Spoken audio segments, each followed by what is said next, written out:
Бүгін мына біз пресс-конференция өткізудің себебі кеше біздің алдымыздағы Папанайлықтың жарымдарымен бірге етті. Алардың ұлттық қорғаушысы Қарабай жол пресс-конференция өткізді. Ошоға біз тосмолы пресс-конференция беріп көру деген шешімге келдік. Себебі дегенде Қарабаева ұлттық қорғаушы айтып жатады. Папанайлы үкіметі тарабынан 108 жарамға чек тартылған бірақ жайпор үшін. Ошолордун арасында жалаңы баткен деген, Ноқаттан, өзгөндүр деген темада сөйлөдү. Бул боюнча мен айтып кететилем,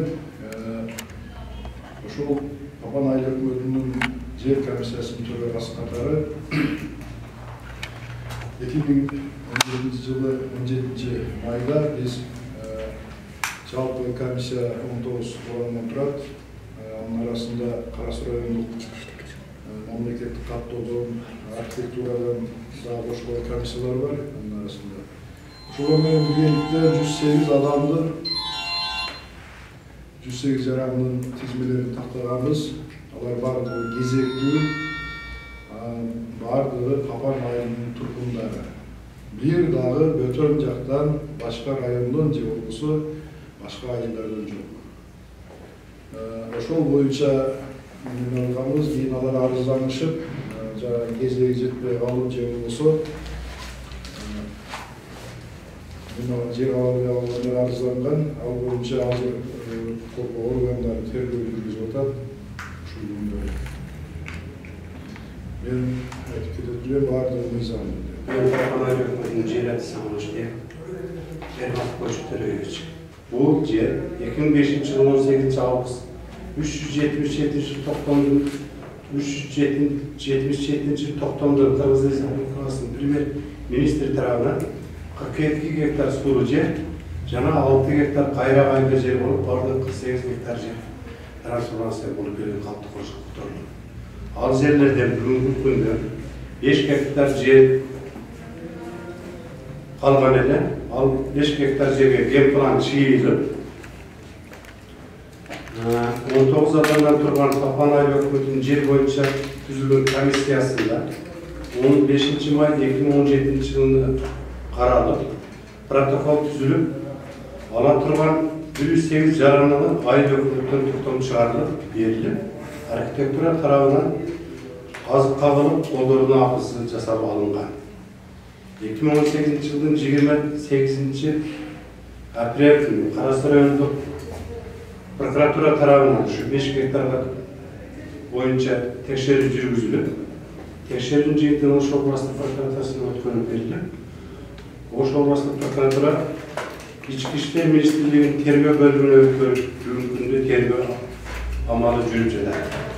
Бул жерлер боюнча Кыргыз Республикасынын президентинин астындагы атайын 10 адамдан түзүлгөн комиссия түзүлүп, комиссиянын төрагасы Оразалиев Акылбек Атабекович комиссиянын мүчөлөрү менен биргеликте Папанайлы өкмөтүнө барышып, эл менен жолугушуп, элдин оюн билүү максатында 193 адамдын катышуусу менен жыйын өткөрүп, протокол түзүлгөн.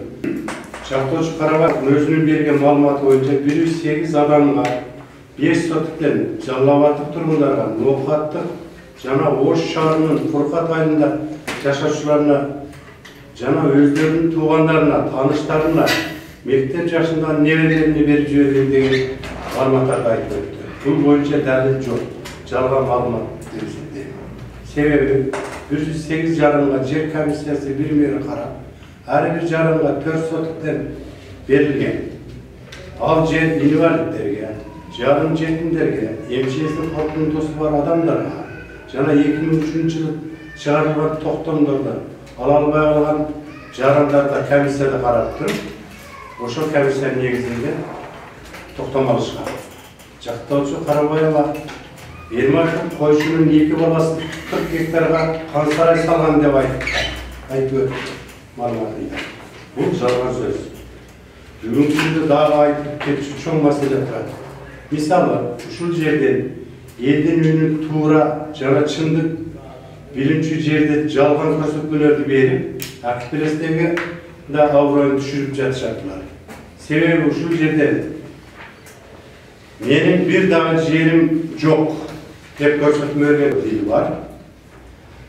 Үйөсү таштан 2001 жылы номер 35 токтом менен Учар айынан 5 соток жер алган. Алып көзөмөлдөрдөн документтен түш бүтүрүп Үйшөбай Салмарбек Алтаевичке дегенге 800 миңге сатып жиберген. Бир эле мына ушул үйөсү документи бар, документи толук сатканды боюнча болгонча документтер бар. Анан кийин ушул эле таштан өзүнүн алчалуу айылында 20 соток жери бар. Токтом 4318 токтом менен катталып, көзөмөлдөрдөн каттууда турат. Мүмкүндүк эмесинде. Ушул эле Дилбардын үйөсү таштан 3-чү болуп, Андабыл айылынан 8 соток жер алган өзүнүн атында. Ал алып, архитектурадан апысы жасалып, Керимкул деген агайга Кожокелинге сатып жиберген. Бул 3-чү чеги. 4-чү чеги бол. Бир эле адам, мына Чомойло Дилбардын үйөсү. Сарытала айылынан жай десенде жерге үй салып, документи жок, мүмкүндү жашап жатат. Ошол жерде Папан айыл өкмөтүнө караган. Эмесе ошолорду текшербей туруп эле сиздер беребиз. Текшербей туруп, бизге чейин болгон. Бул 2001 жылы, 2002 жылы, 2004 жылы алып атат. Биз 2010 жылы келгенбиз. А бул жерде маалымат айтып атат, бир да жер алып бизден. Биз бунун баласына Кочкор Өмүрбек деген 17 жылы Андабыл айылынан кайра ташта жай десеңиздеги жерден 8 соток жерге баласынын арызы боюнча жер берди.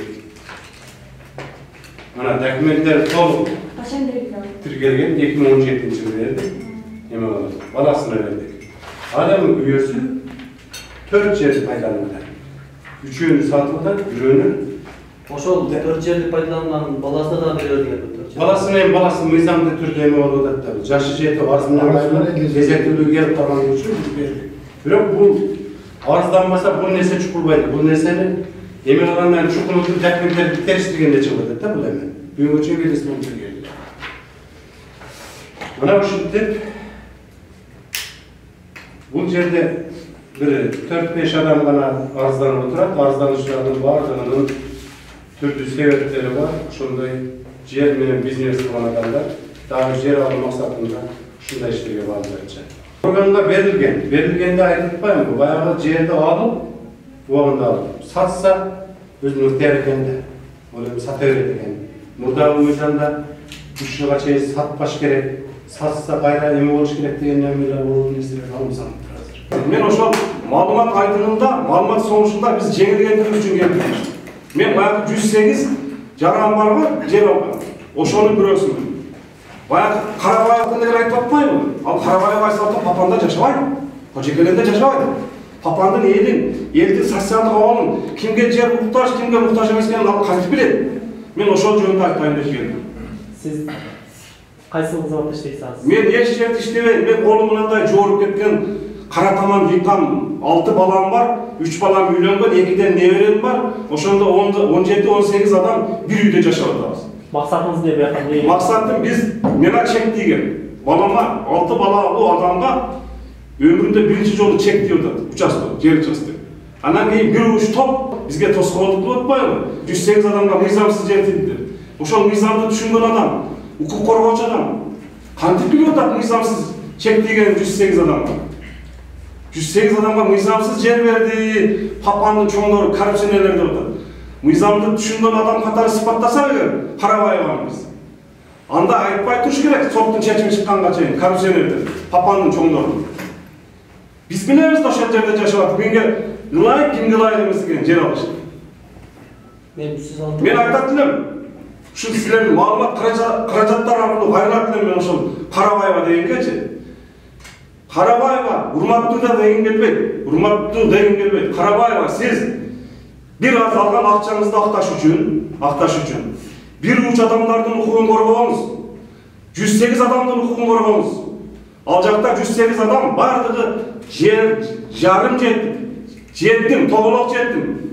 Üyü bayağında sinos uçuraganlar, köp balalılar. 108 adamga zor gezek kültürcülük 10-15 yılda jettiydi.